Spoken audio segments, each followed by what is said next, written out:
우리에게 주시는 하나님 아버지의 말씀은 민수기 17장 12절에서 18장 32절까지입니다. 민수기 17장 12절에서 18장 32절까지의 말씀을 봉독하겠습니다.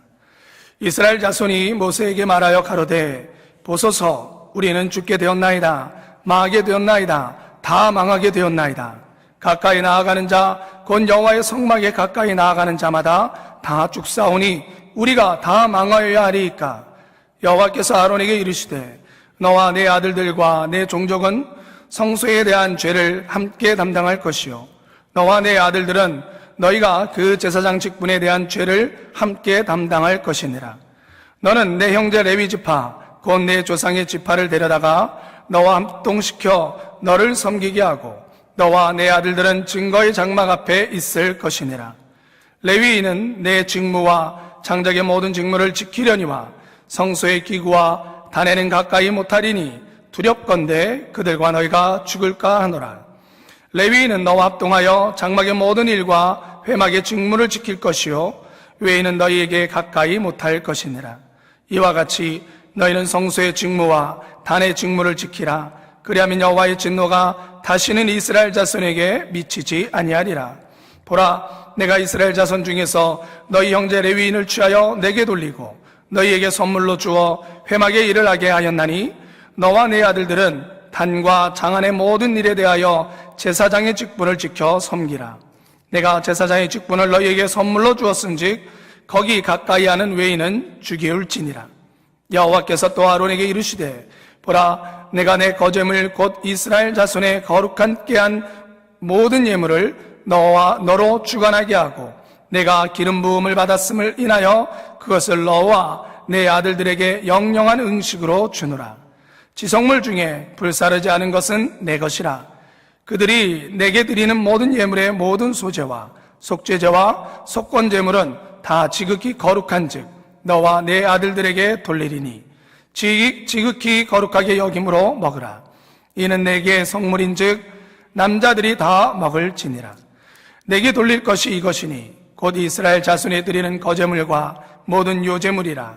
내가 그것을 너와 내 자녀에게 영영한 음식으로 주었은즉 내 집에 정결한 자마다 먹을 것이니라.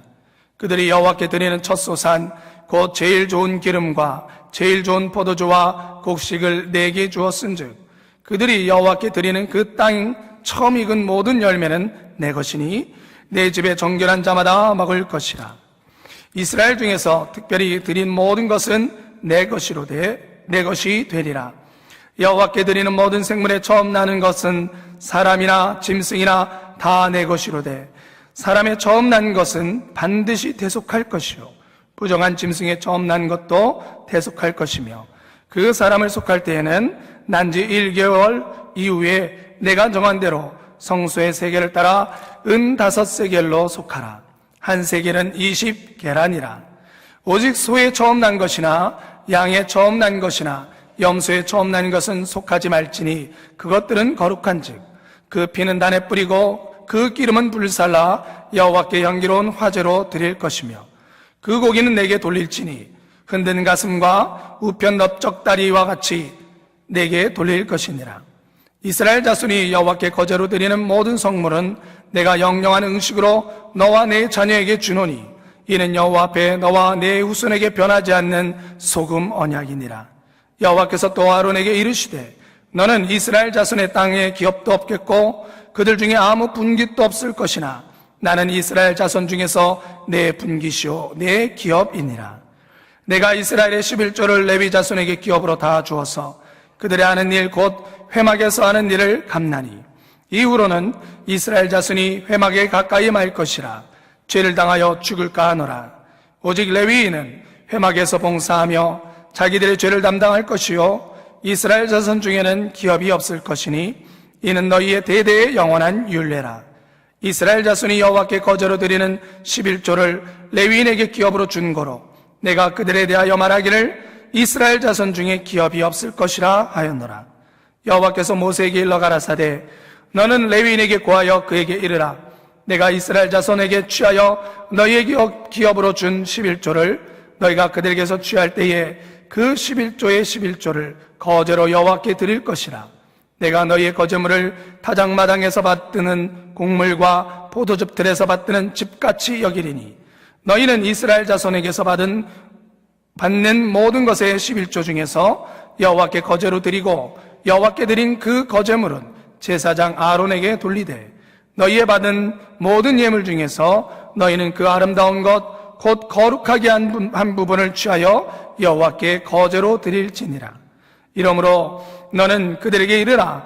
너희가 그 중에서 아름다운 것을 취하여 드리고 남은 것은 너희 레위인에게는 타작마당의 소출과 포도즙들의 소출같이 되리니 너희와 너희 관속이 어디서든지 이것을 먹을 수 있음은 이는 회막에서 일한 너희의 보수임이니라. 너희가 그중 아름다운 것을 받들어 드린즉 이로 인하여 죄를 지지 아니할 것이라.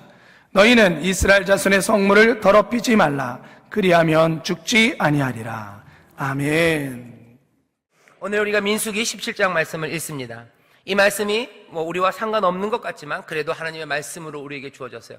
예수의 삶이 우리의 삶과 관계없는 것 같지만 자세히 살펴보면 맞습니다. 오늘 이 말씀도 그래요. 그냥 제사장들에 관한 이야기 아니냐, 그냥 이스라엘 사람들, 그 사람들이 어떻게 살아야 되는지에 대한 이야기 아니냐. 예, 그럴 수 있어요. 그냥 먼 이야기, 수천 년 전에 우리랑 전혀 다른 민족, 다른 지역에 살던 그 사람들의 이야기를 우리가 지금 읽는다고 해서 뭐가 달라질까? 내 삶에 뭐 어떤 변화가 있을까? 그냥 숙제처럼 읽어야 되는 거 아닌가 생각하면 그러면 아쉽습니다. 이 말씀은 구약으로 주셨지만 우리에게도 생명의 말씀으로 주신 게 분명해요. 여기 안에 우리에게 길이 그리고 진리와 생명이 있습니다.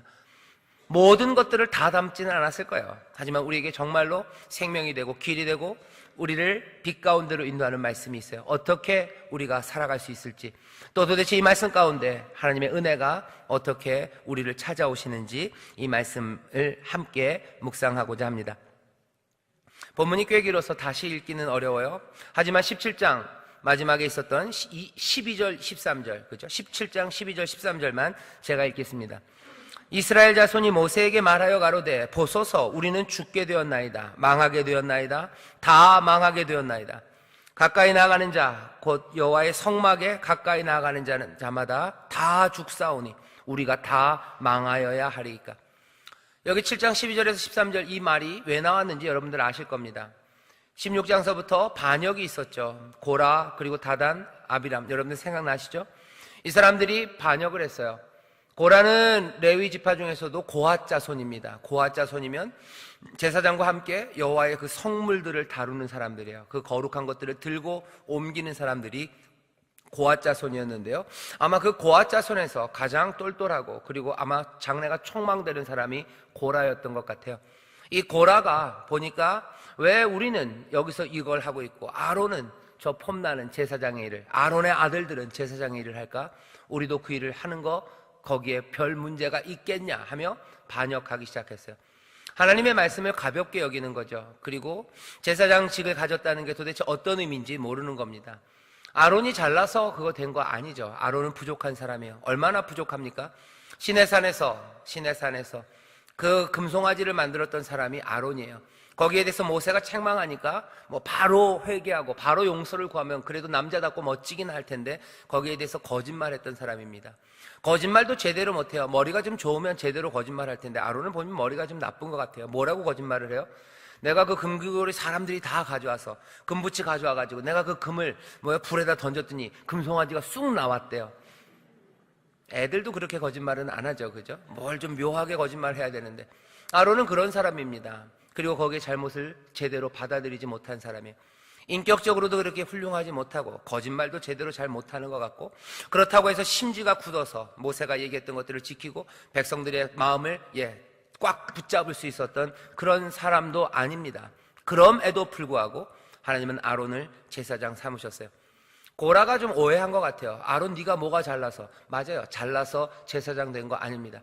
아론이 제사장 된 건 왜 그런 거예요? 하나님이 그냥 아론을 부르셨어요. 어쩌면 못나서 그리고 어쩌면 그 안에 있는 뭔가 하나님이 보실 만한 좋은 것이 있어서 아론을 부르셨죠.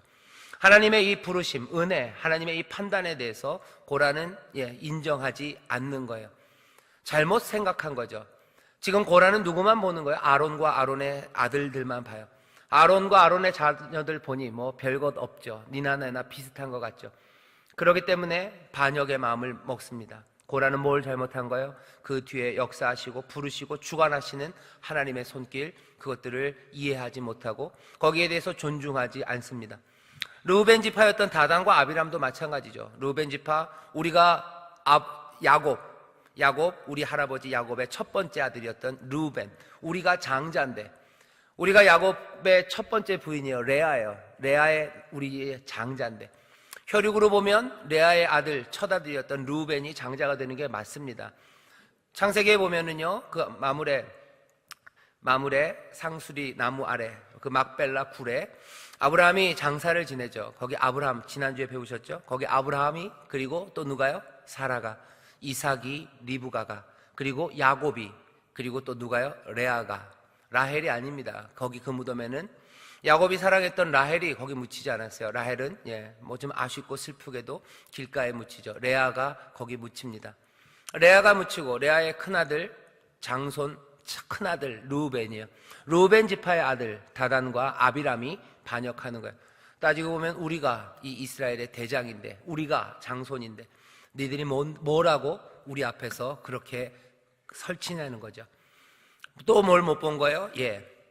하나님이 모세를 택하신 그 지도자로 세우신 그 은혜를, 그 하나님의 결정을 이 사람들은 이해하지 못하고 반역하는 겁니다.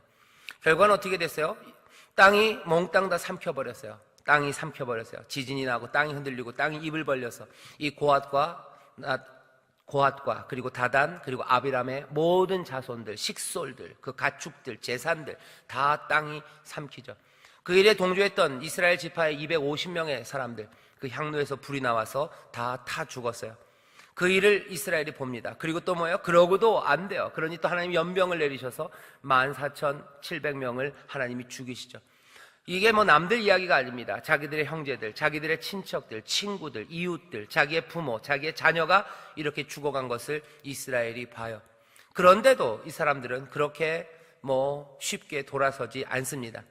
하나님이 뜻을 분명히 보이시기 위해서 각 지파마다 각 지파의 족장의 지팡이를 가져오라니까 또 이 사람들은 쫄래쫄래 그 지팡이를 가져오죠. 한 번 더 보고 싶다는 거예요. 다시 한번 확인하자는 거죠. 하나님이 거기에서 이번에는 땅을 열어서 이 사람들을 다 삼키지는 않으셨어요. 아주 평화로운 방식으로 아론이 내가 택한 자임을 분명히 보이시죠. 살구나무에 열매가 열립니다. 처음 시작은 싹이 날 거라고 그랬어요. 싹이 나는 지팡이가 내가 택한 자라는 것을 확인한다라고 하셨는데, 싹이 나는 데서 끝나는 게 아니라 거기에서 싹이 나고 그리고 꽃이 피어서 살구 열매까지 열리게 하셨어요. 그러니 이제 명확해집니다. 아론, 거기에 하나님의 뜻이 있어요. 아론을 하나님이 택하셔서 제사장 삼으시고 그 레위는 이 아론을 도와야 해요. 여기까지 됐는데도 사람들은 이렇게 얘기하는 거예요. 오늘 본문에서 모세에게 말합니다. 우리가 다 죽게 됐다고. 여호와의 성막에 가기만 하면 우리가 다 죽네. 우리 이제 다 망하네. 우리 이제 어떡하냐는 거죠. 이스라엘이 뭔가 오해하는 게 참 많아요. 그리고 뭔가 뱀에 꼬인 게 참 많습니다. 여기 있는 이 12절 13절이 그것들을 보여줘요. 여러분들 같으면 어떠시겠습니까? 이런 일이 있었어요. 이제 아론의 쌍난 지팡이 그 싹뿐만 아니라 열매까지 살구 열매가 맺었어요. 그럼 이제 이스라엘은 어떻게 해야 되는 거예요? 뭔가 똘똘한 사람들이라면 그래야 되는 거죠. 하나님, 그죠? 하나님, 여호와 하나님, 하나님의 뜻이 아론에게 있는 걸 압니다. 그리고 아론에게 제사장의 직분을 맡기셔서 우리의 모든 죄를 사하시는 그 일을 맡기시고, 레위는 그 직분을 섬기게 하셨으니 이제 아론에게 은혜를 더하셔서 아론을 통하여 아름다운 제사가 드려지게 하고, 레위들은 레위의 일을 열심히 하게 하고, 우리는 우리대로 주가 우리에게 맡기신 그 일들을 감당하겠습니다 라고 말하는 게 정상적인 것 같아요. 그런데 이 사람들은 아니에요. 그런 얘기 안 합니다. 그냥 우리가 막 죽게 됐다는 거예요. 떠들기 시작해요. 우리가 죽게 되었습니다. 망하게 되었습니다. 맞아요. 죽게 된 거 맞습니다. 여전히 이 사람들 이전에 행하던 대로 하면 죽을 거예요. 망할 겁니다. 근데 그들이 죽고 망하게 된 것이 그냥 괜히 죽고 망하게 된 게 아니죠. 이 사람들이 질서 없이 교만과 시기와 질투로 하나님의 말씀을 경홀히 여겼기 때문에 그래요. 하나님이 아론에게 맡긴다 그랬는데 그거 가볍게 여긴 거죠. 그거 가볍게 여기고 반역했던 거예요. 거기에 대하여 이 사람들은 반성이 없어요. 하나님의 말씀을 경홀히 여겼기 때문에 우리가 일이 되었습니다. 이제 하나님의 말씀을 우리가 중히 여기겠습니다. 하나님의 말씀을 중히 여깁니다. 하나님만을 경배하고 하나님을 경외하며 살겠습니다. 우리를 용서해 주시옵소서. 그렇게 하는 게 맞아요. 용서를 구할 수 있는 이유도 하나님이 충분히 보여주셨죠. 아론의 쌍난 지팡이를 통해서 보여주셨어요. 하나님의 은혜는 작지 않아요. 하나님의 은혜는 넘칩니다. 싹만 나게 하신다고 하시더니 살구나무에 열매가 맺게 하시면서 하나님의 능력의 풍성함을 이 사람들에게 보이셔요. 그런데도 불구하고 이 사람들은 뭔가 제대로 그 방향을 잡지 못합니다.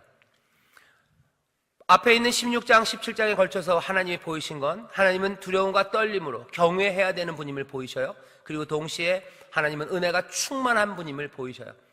그러면 그 두렵고 떨리는 하나님, 하지만 은혜가 충만한 하나님, 그런 하나님 앞에서 우리는 어떻게 살아야 될까? 그거 물어봐야 되는 거예요. 하나님은 은혜가 많으시고 또 하나님은 그렇게 두렵고 떨리는 경외받기에 합당한 하나님인데 우리는 어떻게 살아야 될까? 어떻게 그 하나님 앞에 나아갈까? 어떻게 그 하나님과 함께 동행하며 살까? 거기에 대해서 고민하고 그 길을 찾아야 되는데 이 사람들은 그런 거에 상관하지 않습니다. 그냥 우리는 죽게 됐다고, 망하게 됐다고 그냥 발버둥 치기 시작하는 거예요. 미가서 6장 6절부터 8절에 보면 같은 질문이 있습니다. 우리가 무엇을 가지고 여호와께 나아갈까? 우리는 무엇을 가지고 하나님 앞에 나아갈까? 도대체 하나님 앞에 나아갈 수 있는 우리는 무엇이 있어야 될까? 묻습니다. 천천의 제사, 만만의 향기 이런 거 하나님이 기뻐하지 않는다고 하시는데 도대체 우리는 무엇으로 갈까? 미가서 6장 8절에 보면 이렇게 돼 있어요. 한번 잘 들어보셔요.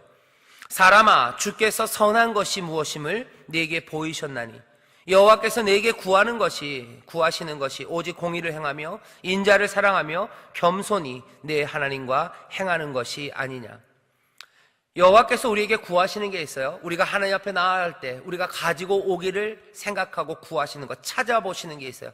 그것은 공의를 행하고 인자를 사랑하고 하나님의 의와 인자함을 닮아가는 겁니다. 그리고 겸손히 네 하나님과 행하는 것이 아니냐.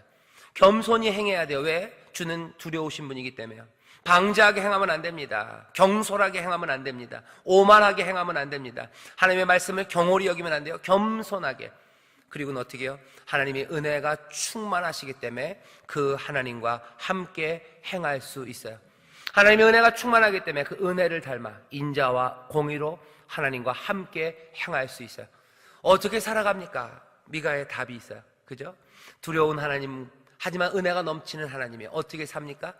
너무 두려운 하나님이기 때문에 우리는 다 망하게 됐다고 발버둥 칠 것도 아니에요. 하나님은 은혜로우시기 때문에 우리 마음대로 살 수 있다고 경솔하게 살아도 안 됩니다. 겸손하게 하나님의 은혜 따라 살아가는 거예요. 은혜가 우리에게 주시는 그 인자함과 그 의를, 그 공의를 한 걸음 한 걸음 주와 함께 걷는 것, 그것이 우리가 살아가는 말씀이랍니다.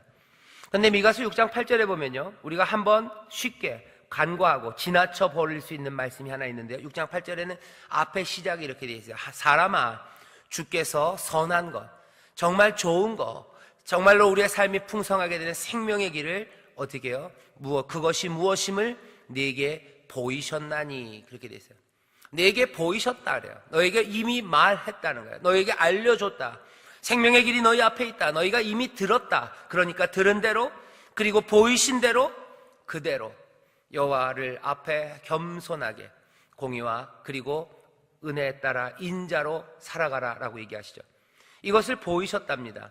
이스라엘에게 보이셨습니까? 예, 이스라엘에게 이미 보이셨어요. 여기 18장에 나오는 레위 지파, 특별히 아론과 아론의 자손들이 제사장의 직분을 감당해야 된다는 거, 이 이야기가 여기 오늘 18장에 처음 나오는 이야기입니까? 아닙니다. 이미 보이셨어요. 이미 보이셨어요. 출애굽기에서도 말씀하시고 또 어디서요? 또 레위기, 우리가 읽은 이 민수기 앞에 레위기에서 그냥 계속 얘기하시고 민수기 1장서부터 계속 얘기하십니다. 하나님이 이미 말씀하셨다 그러는데 한 번 아닙니다. 말씀하시고 또 말씀하시고 또 말씀하셔요. 우리에게 또 듣게 하시고 또 듣게 하시고 또 듣게 하셔요. 우리에게 또 보이시고 또 보이시고 또 보이십니다. 그런데 이스라엘은 뭐예요? 마치 그것들 못 들었던 것 마냥 우리에게 살리는 길, 우리가 어떻게 행해야 되는 건지 우리 전혀 모른다는 거죠. 우리에게 살릴 길을 안 보여주셨으니까 우리는 죽게 됐고 망하게 됐고 다 망하게 됐고, 성소 앞에 가면 우리는 다 죽고, 성소 앞에 오면 다 죽습니까? 아니에요. 살 길을 이미 말씀하셨어요.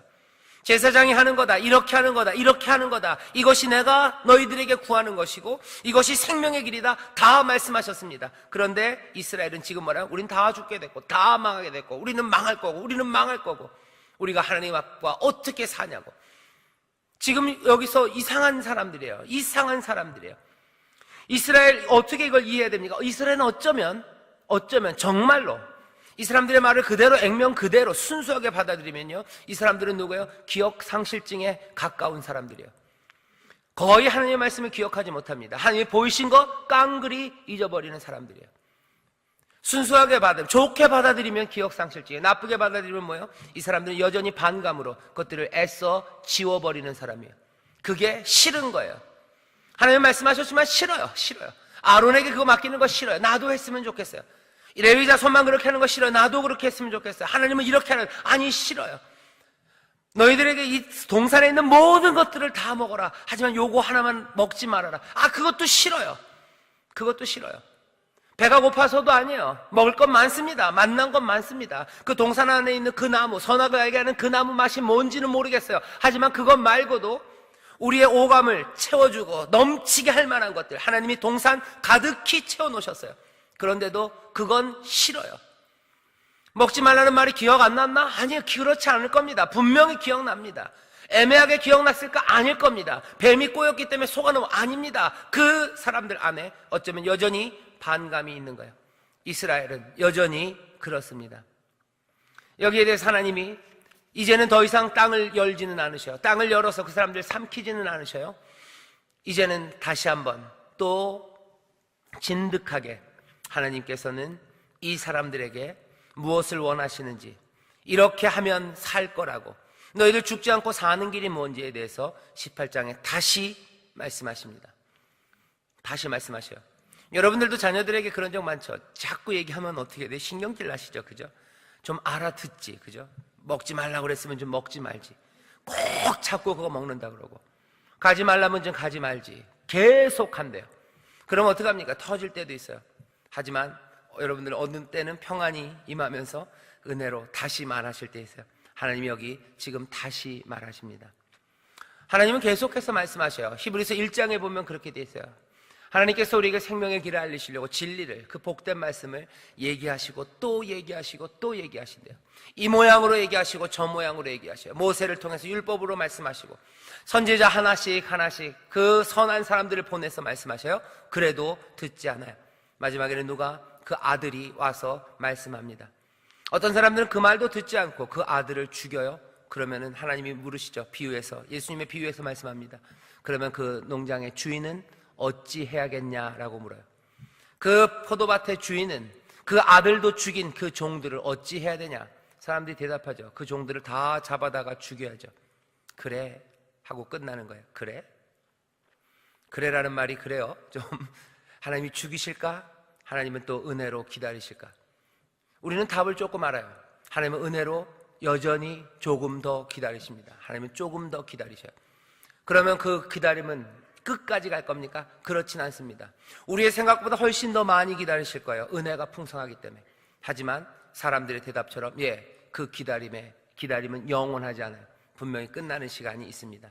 하지만 오늘 18장 여기에서는 하나님이 은혜로 기다리시며 다시 한번 이것들을 잊어버린 사람들, 어쩌면 반감으로 고의적으로 이것들에 대해서 인정하고 받아들이고 환영하지 않으려는 이 사람들에게 차분하게 말씀하셔요. 어떻게 말씀하십니까? 첫 번째예요. 이 직무, 아론과 그리고 레위에게 맡긴 직무는 하나님의 선물이라고 말씀하십니다. 여러분 6절을 제가 읽겠습니다. 보라, 내가 이스라엘 자손 중에서 너희 형제 레위인을 취하여 내게 돌리고 너희에게 선물로 주어 회막의 일을 하게 하였나니. 레위인들은 너희들에게 선물로 내가 준 거래요. 너희에게 선물로 준 거다. 7절입니다. 너와 내 아들들은 단과 장 안의 모든 일에 대하여 제사장의 직분을 지켜 섬기라. 내가 제사장의 직분을 너희에게 선물로 주었은즉. 이건 지금 아론과 아론의 자손들, 제사장들에게 하는 얘기예요. 제사장들아 들어라. 레위인들, 너희를 섬기는 그 레위인들, 내가 너희에게 준 선물이라는 거예요. 뿐만 아니라 너희의 제사장이라는 그 직분, 내가 너희에게 선물로 준 거다죠. 선물로 주었다는 건 이거는 값없이 주셨다는 거예요. 아론과 아론의 자손들이 너네들이 뭘 잘해서 제사장의 직분을 얻은 거 아니야. 제사장의 직분을 네가 돈 내고 산 거 아니야. 제사장의 직분, 그 직분은 너희에게 선물로 준 거고, 또 너희를 돕는 그 사람들은 너희에게 내가 또 선물로 준 거랍니다. 이 말씀을 그냥 이 고대 이스라엘 이 형태에서만 가져다 둘 거는 아니에요. 왜냐하면 앞에 읽었던 이 17장 12절에서 13절의 말씀이 우리에게도 적용되기 때문이죠.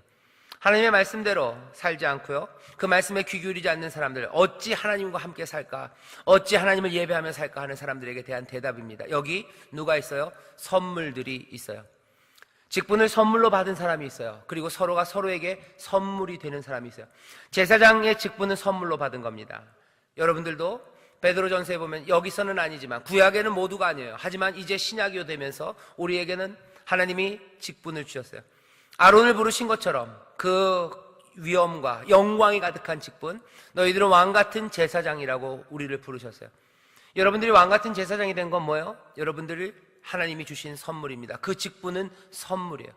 우리가 왕의 자격을 갖추고 제사장의 자격을 갖추었기 때문이 아니라 하나님이 우리에게 선물로 주셨어요. 그리고 그 선물인 제사장 직분을 감당하게 돕는 사람들이 있습니다. 그 사람들은 뭐예요? 그 사람들은 우리에게 하나님이 주신 선물이에요. 한마디로 하면 뭐예요? 선물입니다. 선물이에요.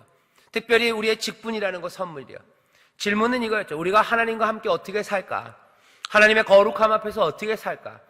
대답은 훨씬 더 많아요. 하지만 오늘 주어진 대답입니다. 여러분들, 오늘 주어진 대답은 뭐냐면요, 내게 맡겨진 직분에 관한 이야기예요. 그리고 그 직분을 돕는 사람들이에요. 이건 결국은 교회 안에 있는 모든 사람들입니다. 너희는 다 왕같은 제사장이에요. 그것들을 돕는 사람들이 있어요. 제가 왕같은 제사장이요? 예, 맞습니다. 어떻게 해요? 하나님의 은혜로 그런 거예요. 제가 잘나서 아니에요. 저도 왕같은 제사장이에요. 여러분, 왕같은 제사장이에요. 여러분들이 저를 도와요. 여러분들 돕는 사람이 있습니까? 있습니다. 저도 여러분들을 돕는 사람들이에요. 그러면 뭡니까? 저는 여러분들의 선물이에요. 여러분들은 뭐예요? 저의 선물이에요. 여러분들 어떻게 살까? 하나님과 함께 어떻게 살까? 이 땅에서 살아가는 방식, 삶의 여러 가지 방식 중에서 지금 여기는 뭐예요? 그 성막 앞에서 하나님과 가까이 예배하며 살아가는 그 삶은 어때야 되는가요? 오늘 거기에 관해서 얘기합니다. 훨씬 더 좁혀놓으면요, 여기 이 믿음의 사람들이 어떻게 살까요? 첫 번째가 뭐라고요? 선물이다 라는 거 이해하셔야 돼요. 선물이다. 뭐가 선물이에요? 내 직분이 선물이에요. 또 누가? 나와 함께 하나님을 섬기는 저 사람이 내게 주신 하나님의 선물입니다. 옆에 있는 우리 성도님들 서로 보시면서, 성도님은 하나님이 제게 주신 선물이에요. 하나님이 제게 주신 선물이에요. 하나님이 제게 주신 선물이에요. 여러분들 여기 교회에서 맡은 직분이 있어요. 왕같은 제사장, 그 직분이에요. 중보하는 일 맡으신 거예요. 섬기는 일 맡으신 거예요. 뭐가 되었든지 그 직분은요, 여기 그렇게 돼 있어요. 내가 제사장의 직분을, 그죠? 내가 제사장의 직분을 너희에게 선물로 주었은즉, 7절에 그렇게 돼 있죠? 선물로 우리가 받은 직분입니다.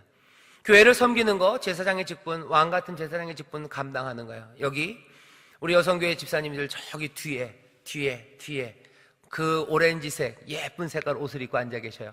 뭐 하는 거예요? 지금 하나님이 주신 선물을 받으신 거예요. 그 직분은 하나님이 나에게 주신 선물이에요. 죄송합니다. 우리 교회는 좀 아닌 것 같아요. 안내하시는 분들이 세상에서 가장 친절하기 때문에 안내를 하는 건가요? 아니에요. 그런 무슨 자격으로 뽑은 거 아닙니다. 어디 좋은 건물들, 요새는 좀 덜 그런가요?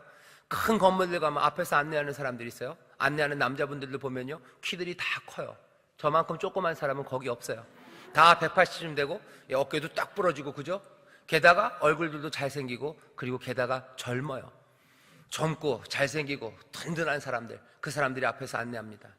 하지만 여기서 안내하시는 분들 죄송합니다. 그렇지는 않아요. 뭐예요? 하나님이 선물로 세우신 거예요.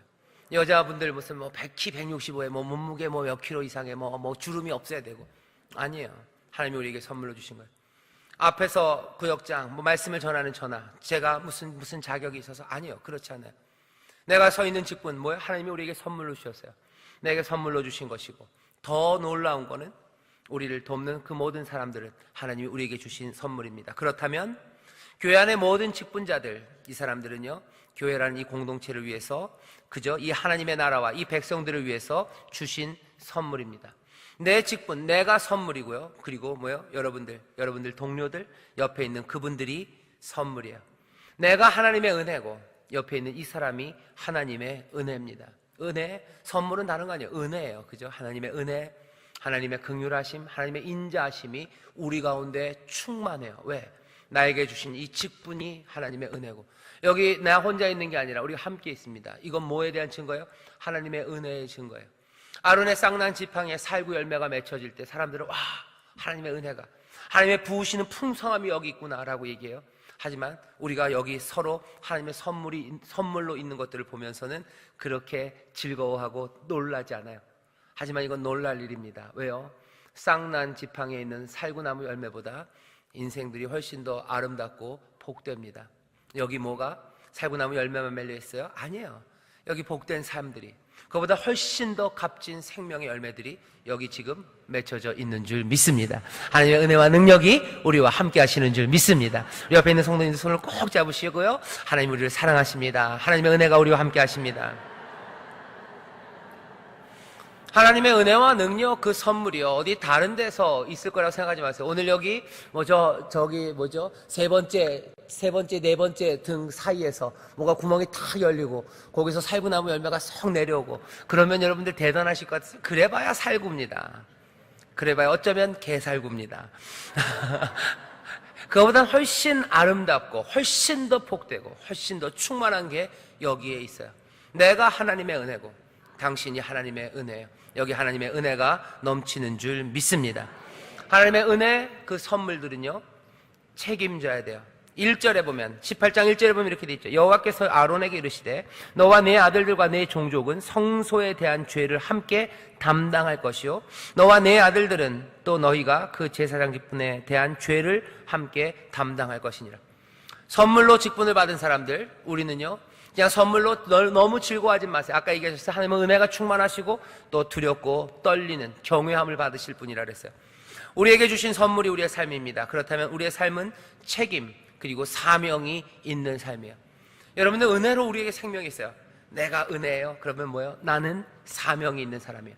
옆에 있는 분들도 마찬가지입니다. 하나님이 주신 선물이에요. 여기에 하나님의 사명이 있어요.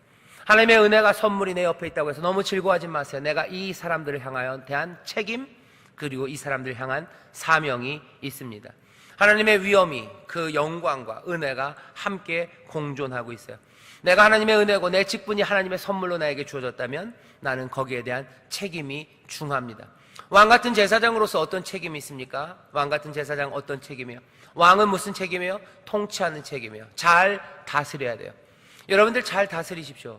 하지만 내 뜻대로 다스리는 거 아니에요. 하나님의 다스리심으로 다스리는 거예요. 왕은, 여러분들이 왕 같은 제사장, 여러분들이 왕 같은 얘기는요, 다른 얘기 아닙니다. 내가 권력을 가졌기 때문에 막 휘두른다는 얘기가 아니에요. 나는 다스려요. 어떻게? 내 뜻이 아니라 하나님의 뜻대로 다스려요. 하나님의 뜻대로 다스려지는 일은 어떻게 이루어집니까? 하나님의 뜻이 이루어지는 거예요. 하나님의 말씀이 이루어지는 거예요. 하나님의 말씀이 이루어지도록 여러분들은 만들어가는 왕입니다. 어떻게요? 어떻게? 내 순종으로. 그리고 다른 사람들 순종하게 하는 거예요. 하지만 왕은 권세가 있어요. 여러분들 순종하는 그 일이요, 하나님의 권세, 능력, 힘, 그 놀라우신 붙들어 주신 가운데서 여러분들 새롭게 순종할 수 있는 줄 믿습니다. 여러분들 순종하시면 어떻게 돼요? 여러분들의 주변이 하나님 앞에 순종하기 시작해요. 하나님의 능력과 권세가 거기서 역사하시는 줄 믿습니다. 여러분들의 직분 왕처럼 감당하세요. 왕처럼 감당한다는 게 그냥 권세를 휘두른다는 뜻이 아니에요. 여러분들의 직분을 하나님이 다스리심으로, 하나님이 다스리는 것처럼 감당하는 거예요. 제사장이라는 건 또 무슨 뜻입니까? 하나님과 사람들 사이에 화목을 만드는 사람이에요. 하나님과 사람 사이의 화목은 어떻게 만들어집니까? 죄에 대한 용서를 구하는 기도예요. 다시 한번 순종으로 나오게 하는 간절함입니다. 그렇게 드려지는 예배입니다. 예수 그리스도, 우리 사랑하는 주님도 지금 대제사장으로, 히브리서 보면 뭐라고 돼 있어요? 우리를 위하여 중보하고 기도하고 계셔요. 우리의 연약함을 아시기에, 우리의 아픔을 아시기에 지금도 우리를 위하여 간구하시는 것처럼 제사장들은 그 대제사장 대신 우리 주님을 따라서 하나님과 사람 사이에 화목을 만들기 위해서 눈물로 기도하고 진리로 사람들을 이끌고 하나하나를 생명으로 이끌어 오는 줄 믿습니다. 선물이기 때문에, 그 은혜이기 때문에 책임이 거기에 있어요. 그리고 이 모두가 다 선물이기 때문에 서로에게 우열이 있는 건 아닙니다. 아론이 무슨 고핫보다, 고핫자손보다, 그리고 고라보다 더 훌륭하다고 얘기하진 않으셔요. 뭔가 중요한 일을 맡은 건 사실입니다. 그렇게 구별돼요. 하지만 우열은 아니에요. 결국 어떻게 살아야 됩니까? 하나님 앞에서. 오늘 본문 여기까지를 이해하면 이렇게 되는 거예요. 결국 남 탓하고 사는 거 아니에요. 어떻게 살아야 됩니까? 하나님이 나에게 맡겨주신 소임이 있어요. 나에게 맡겨주신 직분이 있어요. 그것들을 아주 성실하게, 그리고 기쁨으로 해요. 왜? 선물로 받았기 때문에 기쁩니다. 선물로 받았기 때문에 기뻐요. 내가 내 돈 주고 산 거는 별로 기쁘지 않아요. 하지만 선물로 받은 건 기뻐요. 요즘은 하도 사람들이 선물을 안 주니까 서로 어떻게 해요? 선물을 주는 척 하죠. 그 방법이 뭐예요? 세일을 하는 거예요. 그래서 100원짜리를 200원, 아니 100원짜리 200원에 사는 사람은 없고 100원짜리 50원에 사면요 그냥 50원 선물 받은 것 같죠. 그래서 사람들이 좋아하는데 사실은 선물 받은 거 아니죠. 그냥 50원어치 산 거죠. 사람들이 선물을 받아보지 못했기 때문에 그러는 것 같아요. 하지만 하나님은 우리에게 선물을 주셔요. 선물로 우리에게 소임을 주십니다. 그것들 어떻게 해요? 기쁨으로. 하지만 하나님이 주신 것이기 때문에 아주 성실하게 정성껏 감당하기 시작할 때 앞에 이스라엘이 물었던 질문이에요. 우리는 다 망합니다. 우리는 다 죽습니다. 우리가 어찌 삽니까? 거기에 대한 대답이에요. 그러면 너희가 안전하게 살 수 있어요. 하나님 앞에서 안전한 방법, 하나님의 성막 앞에서, 하나님의 그 거룩하신 임재 앞에서도 우리가 살 수 있는 방법은 무슨 부적을 가져오는 게 아닙니다. 그죠? 하나님 앞에 나와서 살 수 있기 위해서는 적어도 무슨 헌금 100만 원 이상 가져와야 살 수 있는 것도 아니에요. 착한 일 15개 이상 하고 와야지 하나님 앞에서 산다고도 하지 않으셔요. 뭐라고 얘기하십니까? 하나님 앞에서 우리가 안전하게 사는 방법은 하나님이 우리에게 맡겨주신 소임들, 그것들을 기쁨으로, 하지만 두렵고 떨리는 마음으로 성실하게 감당하면 우리는 하나님 앞에서 안전해요. 여러분들 미가서의 말씀이 기억나십니까? 아까 읽었던 말씀. 사람아, 주께서 선한 것이 무엇임을 내게 보이셨어요. 우리에게 맡겨주신 직임이 있고요, 우리에게 맡겨주신 일들이 있습니다. 그것들을 어떻게 하라고요? 성실로, 마음을 다해서, 성품을 다해서, 뜻을 다해서, 네 힘을 다해서 그거 감당하면 돼요. 그게 우리에게 그냥 괴로움과 짐만 됩니까? 아닙니다. 하나님이 우리에게 보이신 건 생명의 길이에요. 은혜예요. 은혜와 선물로 우리에게 주신 거예요. 그 말씀들을 기쁨으로 받고, 하나님이 나에게 맡겨주신 사명들, 그거 기쁨으로 받고, 하나님이 나에게 맡겨주신 일들입니다. 그것들 기쁨으로 받고, 나에게 엄마의 일을 맡기셨습니까? 그거 기쁨으로 받으셔요. 아, 근데 왜 엄마는 엄마인데 하필이면 얘 공부 못하는 갑돌이의 엄마입니까? 그게 억울하시죠. 예, 갑돌이의 엄마가 된 게 내 사명이에요. 그거 뭐예요? 선물로 나에게 주신 거예요. 왜 내 아들은 저기 갑순이처럼 공부를 못할까요? 거기서 사람들의 삶이 꼬이는 거예요. 그렇게 하면서 하나님 앞에 나와서 안전하지 않습니다. 하나님 앞에 나와서 안전한 사람들, 그 사람들은 자기에게 맡겨진 사명입니다. 내 삶이요. 내게 주신 것 뭐라고요? 선물이라고 그랬어요. 은혜다. 내가 선물로 맡긴 거다. 선물로 맡긴 거니 기쁨으로 받아요. 서로가 서로에게 다 선물입니다. 그 선물들을 어떻게 해요? 서로에게 맡겨주신 그 사명 따라서 하나하나 정성껏 감당하는 거예요. 여러분들의 자녀가 하나님의 선물이에요. 하나님이 여러분들에게 주신 은혜입니다. 여러분들 구역장님 누구예요? 여러분들에게 주신 하나님의 선물이에요. 하나님의 선물이에요. 왜 선물이 이러냐고 타박하시면 곤란합니다. 하나님 앞에서 뭐예요? 하나님 앞에서 안전하지 않아요. 하나님 앞에서 안전하지 않아요. 너에게 선물로 줘서 네가 선물이고, 네 직분이 선물이고, 그리고 옆에서 돕는 이들이 네 선물이야. 시기, 갈등, 싸움 이런 것 아니라 내게 맡겨주신 것들을 기쁨으로 받아서 하나하나 성실하게 정성을 다하여. 은혜를 은혜로 받지 못하는 사람들은 아쉽고 그리고 슬픈 사람들입니다. 하나님이 우리에게 주신 선물을 선물로 받지 못하는 사람들은 슬픈 사람들이에요.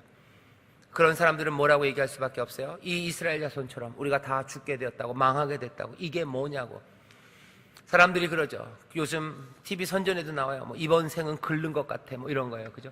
이번 생은 망했으니까 얘기해요. 망하게 되었나이다. 다 망하게 되었나이다. 이제 끝인 것 같나이다. 아니에요. 하나님께서는, 여호와께서는 선한 것, 좋은 것이 무엇인지를 우리에게 보이시고 좋은 것, 선한 것, 은혜와 선물을 우리에게 주셨어요. 그것들을 기억하고 그것들을 보고 정성을 다해서 사는 사람들, 그 사람들이 안전합니다. 그 사람들이 삽니다. 그 사람들이 하나님이 주신 것들을 풍성하게 누리는 줄 믿습니다. 아직 반이 더 남았는데 이건 다음 주에 해야 될 것 같아요. 아쉽습니다. 하나만 더 말씀드리고 끝낼게요. 이렇게 살아가는 사람들에게 하나님이 그냥 이들을 두시지 않습니다. 8절에서부터는 뭐예요? 하나님이 이 제사장들, 하나님이 선물로 맡긴 그 직분을 감당하는 사람들, 그렇게 성실하게 그 부르심 따라서 맡겨진 소임을 다하는 안전한 사람들, 그 사람들에게 하나님이 어떻게 하시는가요? 결론부터 얘기하면 여호와는 그들의 분깃이 되시고 그들의 기업이 되신대요. 그들의 기업이 된다는 건 그들의 삶의 터전이 되시고 삶의 공급원이 되십니다. 하나님의 선물은 한 번에서 끝나지 않아요. 우리를 부르신 게 선물이면 선물은 거기서 끝납니까? 아닙니다. 선물은 계속 와요.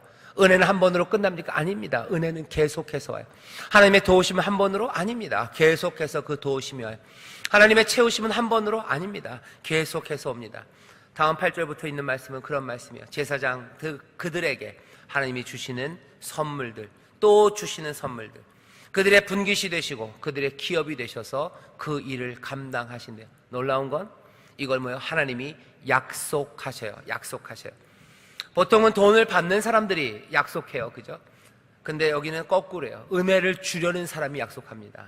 은혜를 주려는 사람이. 원래는 돈 낸 사람이 꼭 가져오라고 얘기하는 거예요. 그런데 여기는 달라요. 선물을 주시는 분이 내가 너한테 선물 꼭 줄 거라고, 진짜 줄 거라고. 하나님의 은혜죠. 하나님의 은혜입니다. 하나님은 그런 하나님이에요. 은혜 주시기를, 하나님은 복 주시기를 원하신다 그러셨어요. 이 말씀이 뭔지 잘 생각하셔야 돼요. 하나님은 우리에게 복 주시기를 원하시고 하나님은 우리를 보호하기를 원하셔요. 그거 위해서 손가락 걸고 싶어 하셔요. 그죠? 오늘 여기 19절 보면 내가 이건 소금 언약이다, 내가 반드시 널 복 주고 말겠대요. 뭐 이런 사람이 있습니까? 그죠? 돈 낸 거나 갖다 주셔요. 그럴 판인데 이분은 아니에요. 이 하나님은 아닙니다. 내가 너를 반드시 복 줄 거다, 내가 너를 반드시 채울 거다, 내가 너의 기업이 되고 너의 분깃이 될 거다. 약속하자. 이건 소금 언약, 이건 영원한 약속이다. 은혜를 이렇게 약속하는 사람이 어디 있습니까? 그런데 주님은 이렇게 약속하셔요. 하나님은 그렇게 약속하셔요. 이 약속을 우리는 보죠. 십자가 하나님의 은혜의 약속이에요. 그 약속은 너무 진해요. 그죠? 그 약속은 너무 진해요.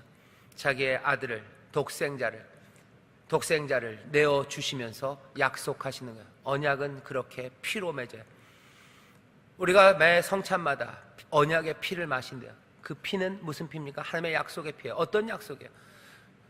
너 잘못하면 뭐 벌 준다는 그런 약속 아니에요. 이건 그냥 감당할 수 없는 은혜면 그냥 주시면 되는 건데 어떻게 주셔요? 약속하면서 주셔요.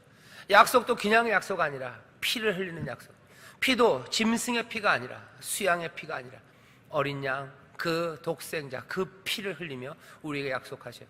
그것도 모자라서 매번 우리가 예배할 때마다, 우리 교회 같은 경우에는 한 달에 한 번 예배할 때마다 그 약속을 다시 한번, 그 피를 다시 한번 보이시며 내가 너에게 은혜를 베풀겠다고 그 약속을 주시는 거예요. 누구에게? 이 제사장들, 이 은혜로 부르신 이들, 이 선물로 삶의 새로운 길들을 여신 그 사람들에게 하나님은 그 길에 복 주시겠다고 약속하시고 또 약속하시고 또 약속하시는 줄 믿습니다. 이 약속을 받지 않는 사람들은 얼마나 어리석습니까? 이 약속을 받는 것이 우리에게 힘이요 능력이 되는 줄 믿습니다. 기도하겠습니다. 하나님 아버지 감사합니다. 하나님의 진노를 우리가 피하여 살 뿐만 아니라 우리는 하나님의 은혜를 누리며 사는 자들인 줄 믿사오니 하나님 우리를 부르신 그 부르심, 그 놀라운 은혜의 선물, 그것들을 붙잡고 함께, 모두 다 함께 그 은혜 안에 즐거워하며 그 선물 안에 그 풍성함을 누리며 한 걸음 한 걸음 정성껏 살아가는 복된 자들, 그렇게 죽음이 아니라 생명을 누리는 하나님의 자녀들 되게 하여 주옵소서. 하나님의 은혜가 우리 가운데 넘치며 하나님의 복 주신다는 약속이 우리 가운데 반드시 이루어질 줄 믿사오니 주여 우리로 그것들을 누리며 나누게 하여 주옵소서. 감사드리며 예수님 이름으로 기도하옵나이다. 아멘.